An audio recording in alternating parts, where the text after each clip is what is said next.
Alright, if you played Borderlands 2, or even any of the Borderlands games, you know the guns can get pretty wacky. Wacky doesn't always mean good though.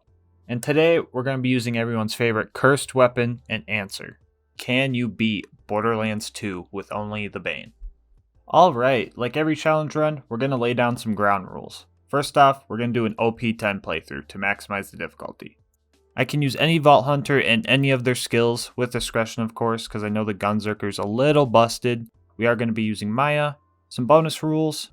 We are making driving cars and holding other weapons for speed a sin punishable by death. For the gear, I kept it pretty simple. Grenade and shield are more boring than Sawtooth Cauldron, and the Vault Hunter relic is there to maybe get some funny drops. Now I could have went with more OP stuff like magic missiles, the B shield, etc., but we're saying screw the training wheels and hopping right on the motorcycle.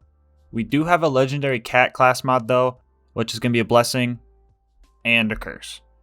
Alright, since we're in Ultimate Vault Hunter mode, the game actually has us skip the Knuckle Dragger fight. I'm not really sure why the game has us skip this fight, but it's probably an easy fight anyway, so don't roast me for skipping it. You can totally roast me for the video quality right here though. I'm not sure why it got so bad at this spot, but it gets better in a second. And if you don't believe me, does this not look like a face you could trust?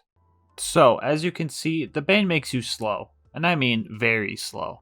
Which means every time we die it's going to take a while to get back to where we were. It's also annoying. Like, very annoying. Oh, you guys just go full casual on me now? I'm not even past the first boss yet, and you can already see the instant regret. Speaking of the first boss, apparently Boom's cannon completely ignores health gate, so we already need to cheese a boss. First off, we lured Boom to the elevator shaft and just kinda took him out there. And then after that, the homie Claptrap actually found us a pretty good cheesing spot for Big Bertha. Anyway, you could see Alyssa there taking off my headset. She was a bit curious about what I was enduring. But even without the headset, I could still hear the gun scream. So pretty early on, I learned a few things. Grenade jumping was going to be our best way to move around. Fighting wasn't always necessary, but it was most of the time. And that, if you're only pulling from one ammo pool, you're going to be stuck in this situation. A lot. So if you haven't noticed, I have a death counter on the bottom left. That number's going to get pretty big. Also, this was the third time climbing up Flint's ship, and I literally felt my brain cells dying. Anyway. So we're at the Flint fight, and I have my first uh-oh cringy moment of the run. Your boy didn't do his research, and apparently the Bane always spawns with an element, making the version I used straight up illegal. I only did this with 2 fights during the whole playthrough, and I went back and fixed them both, but here's me killing them with a shotgun. 10 deaths and 1 messed up grenade jump later, we were off to our first possible run ender. And by first run ender, I mean the 3 horns car jump. We do have to get into cars a few times, but we will never drive them, so don't worry about this. I tried a few basic grenade jumps to get over the bridge, but they just weren't cutting it. I didn't want to have to do it, but we were going to have to use a forbidden cringe technique known as the double grenade. Perform this by throwing a grenade directly up, wait for it to apex, throw a grenade down, and with some tricky timing, the first grenade will hit you up, second grenade will hit you forward. Do be aware though, using this comes at a cost. The Borderlands gods disapprove of this technique, and will punish you with stuff like this. After snagging the power core and totally killing enough bloodshots to avenge Reese, we were finally off to Sanctuary. As usual, I failed to satisfy Alyssa, so I let her take over for a little bit. She was kind enough to handle all the boring beginning Sanctuary tasks for me, but then we had a little bit of fun and customized our character.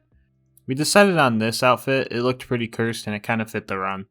3 hours in, and we've made some decent progress and developed some new strategies. Here, you can see me performing a trick I like to call baby boosting. Baby creatures deal a lot of knockback, but not a lot of damage, and if they help me out, I usually spare their life. Usually. Frostburn Canyon was uneventful, blah blah blah, talked to Lilith. Alright, time for the fun part. We're gonna go save our homeboy Roland. We needed a car again, but luckily we're strong enough to just move it by hand. Sadly, our car wasn't good enough, and we needed to go see Ellie for an upgrade. Alright, so we got to the dust, and I'm just gonna say this part took very, very long. On the bright side, the buzzards weren't as strong as I anticipated them to be.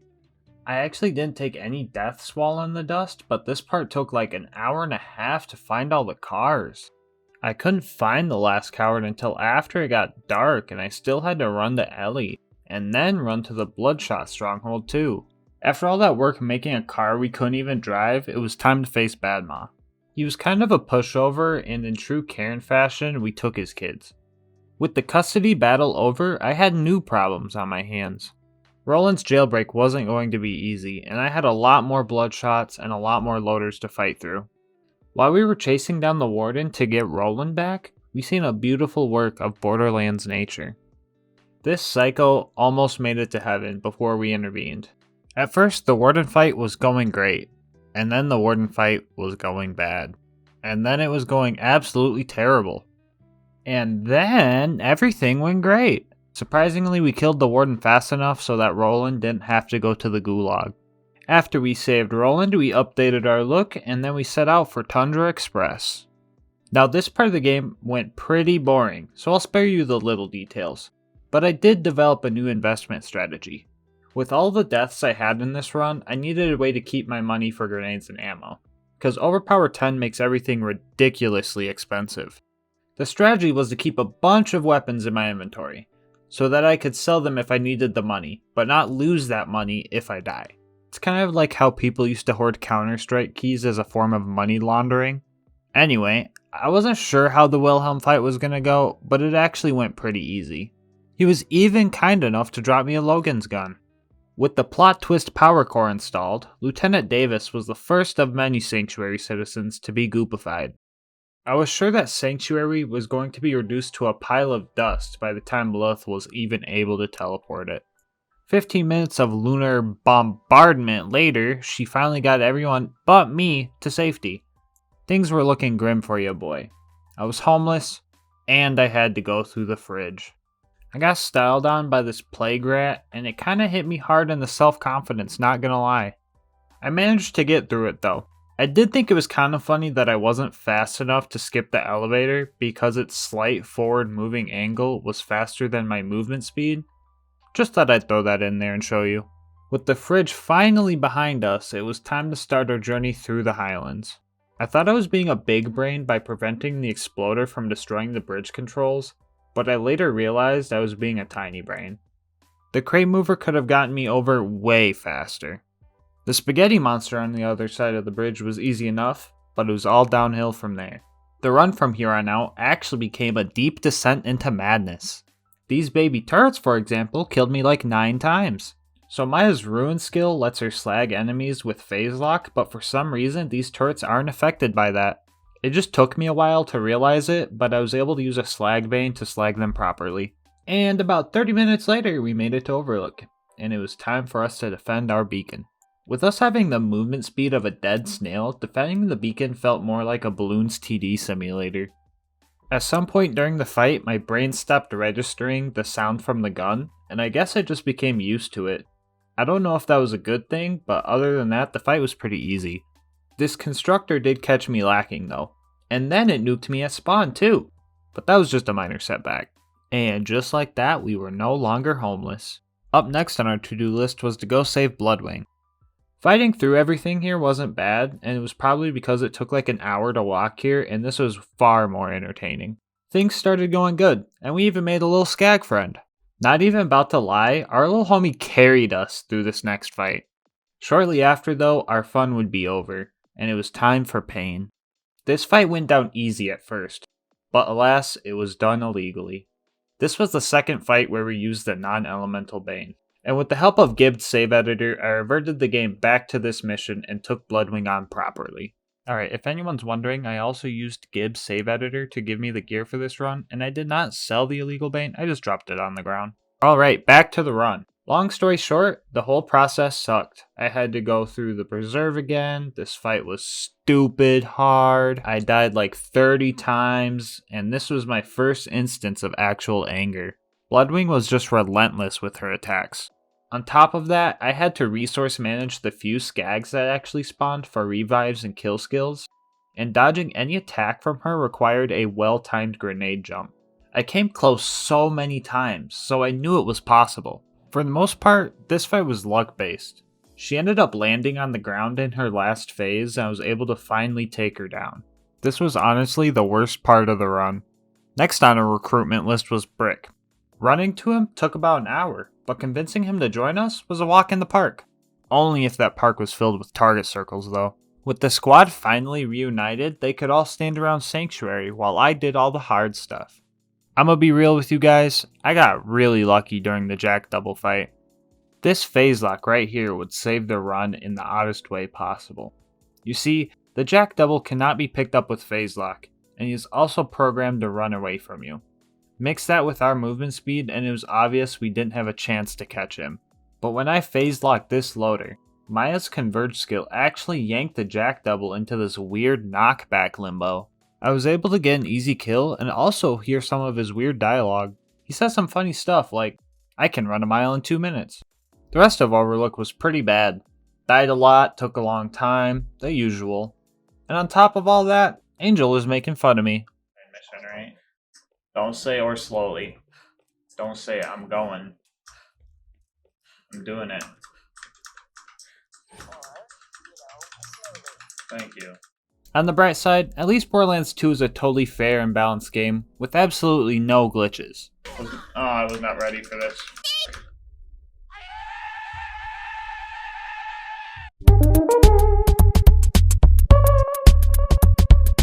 Alright, that's it. You know what? I'm gonna write a bad review. Borderlands 2 is totally unplayable. Nothing is balanced, the gun noises are all unrealistic, the gameplay just feels really slow for some reason, and all the guns that drop are garbage.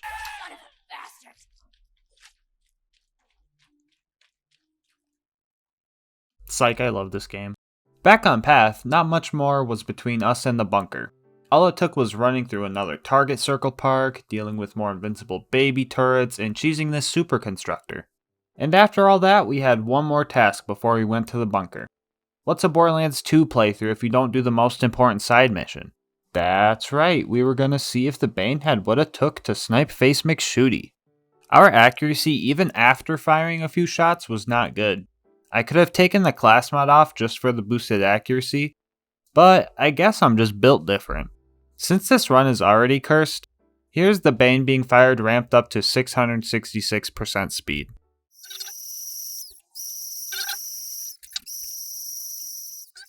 It only took about 1,000 bullets to get the headshot, but the Bane can snipe Face McShooty, and it will be ranked appropriately on the Face McShooty tier list. I'll be using this same list for future runs as well. The large turrets protecting the bunker were absolutely nothing compared to their small turret counterparts, meaning everything that I've learned from my 2008 Monster Energy condoms is a lie. Killing the bunker was easier than I expected. I died a couple of times, but each fight was like really close, so I wasn't too worried about it. Control Core Angel was pretty average under this run's context, but I almost had an issue with getting back into the main area after dying. For some reason, you have to press this button to get back in after respawning, but the door just kind of closes on you before you can even make it through. Now I knew I could grenade jump through, and so did my homie Skybot. I just thought it was funny that this door required me to grenade jump to get through it. Just imagine the mental breakdown I would have had if this door ended the run. Despite our best efforts, Roland was still sent to the gulag, and we had a lot of running to do. You think running through the dust is bad? Well, imagine running through the friggin' Iridium Blight. The Blight friggin' sucked because I knew that the worst part of the game was coming up, yet I still had to run over and trigger the bridge blowing up scene, die a bunch, all this just to go to the friggin' cauldron. I decided to get there and pick back up where I left off the next day, because screw Sawtooth Cauldron. All my homies hate Sawtooth Cauldron. In between streams, I watched a speedrun of the Sawtooth Cauldron, and I had a plan to get in and out of here as quickly as possible. Step 1. Take out the guards. Step 2. Meet up with Double Agent Lil Lunatic. Step 3. Grenade jump like a boss. Step 4. Royally mess everything up. Step 5. Repent. Step 6. Repeat Step 3. Step 7. Get the goods and head out. Believe it or not, it only took like an hour to get all of Sawtooth Cauldron done, which is pretty fast all things considered. Victory was so close, yet so far away. Our second run through the Iridium Blight was terrible, just like the first one. We eventually made it to the boneyard, and I had a strategy planned out in advance. I knew I needed a car, so the first thing I did was push the dang thing all the way to the pipeline. I tried a trick where I would bounce on it as I pushed it, and it kinda worked, but I don't think it helped much. The car was in position now, and I just needed to run to all the pumping stations. It took me a while to hit all the stations, but I had a few skags to baby boost me along the way. It also took me a while to figure out how to blow the pipe open without actually driving the car, but it turns out as long as the car is close enough to it, you can just get in the car and it will trigger the explosion. Some of you already know what's going to happen next. Saturn is a totally optional boss, and a lot of people run right past him. However, we can't do that for obvious reasons, so we had to take him out. My ammo when this fight started was pretty much full, but we still ran out. We were so close to the kill, but in the end he caught us lacking. We were too close to victory to give up, so I stocked up on ammo and went for the safety shed again. I didn't care how many bullets it took. We had some Tims to scuff and a challenge run to complete. We managed to get the kill this time around with about a clip left, and the badass constructor on the bridge was easily taken out from afar. The third run through the Iridium Blight wasn't bad, but that's only because I knew it was going to be my last. This last part of the run would prove to be the most annoying, besides the bird. First, I disappointed myself by not hitting this grenade jump first try, and the turrets that Mordo has to take out can respawn for some dumb reason. They're big and protected, so maybe those condoms weren't wrong after all. But you can see it here that dodging their onslaught at my speed was terrible. It gets worse though, so don't worry. Cause next, I beat Jack first try, and the warrior after 2 tries. Wait, that doesn't sound right. Oh yeah, I forgot the part where my recording and stream both stopped, so I had no friggin' proof. Dude, it was so friggin' embarrassing too. I shotgunned a monster and everything. I was so hyped. Death counter reads what I know in my heart as the total deaths it actually took me, so that's not going to change anymore. Anyway, Gibbs' save editor came in clutch once again. I was able to reset the Jack fight. This time around though, was a lot harder. Jack took me out like 4 or 5 times before I finished him off again, but that was fine. Honestly, commentary can't grasp how angry this part made me, so I'm just going to let some raw audio go through. What is that? No, the f***ing hole again! The f***ing hole! Okay, this is our chance to go get our f***ing... Oh my god, not the hole! Not the hole! Oh no! Again with the f***ing hole! Oh, no, no lava, no lava. And we're gonna f***ing dive bomb me? That Crystalix cooperating, you guys should f***ing too. Oh, as soon as I say that, he puts me in the hole. He puts me in the f***ing hole as soon as I say it. Oh my god! Okay, okay. Think. How much time? 15 seconds. Get on this rock. Watch for Crystallis troll in the hole.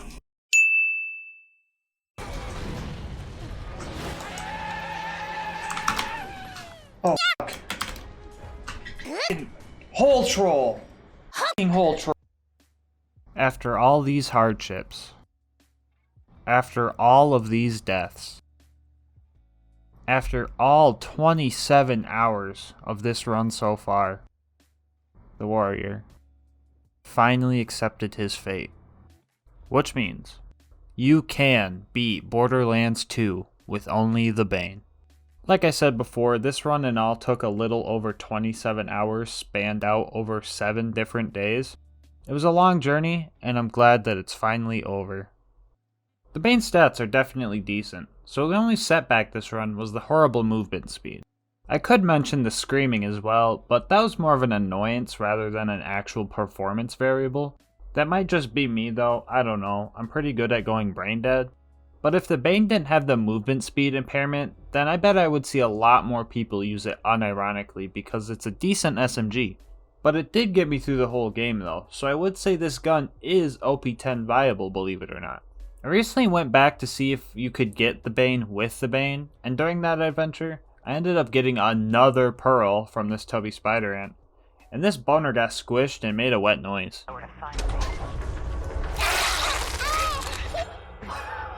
Anyway, I did manage to get the Bane with the Bane, and decided that I had my piece with this run. This is my first video, and it took a while to make. I put a lot of effort into this, so any feedback would be great. You could do that the simple way, or the specific way. And if I hit 100 subscribers, I'll even do a face reveal. I have another challenge run video in the works, but I'm still open to hear your picks for what gun I should try this challenge with next. It's also pretty obvious, but I did stream this run on Twitch, and I'll do the same for future runs, so maybe come and say hi. Anyway, that's going to wrap up this video. I hope to see you next time. Until then, breathe easy, homies.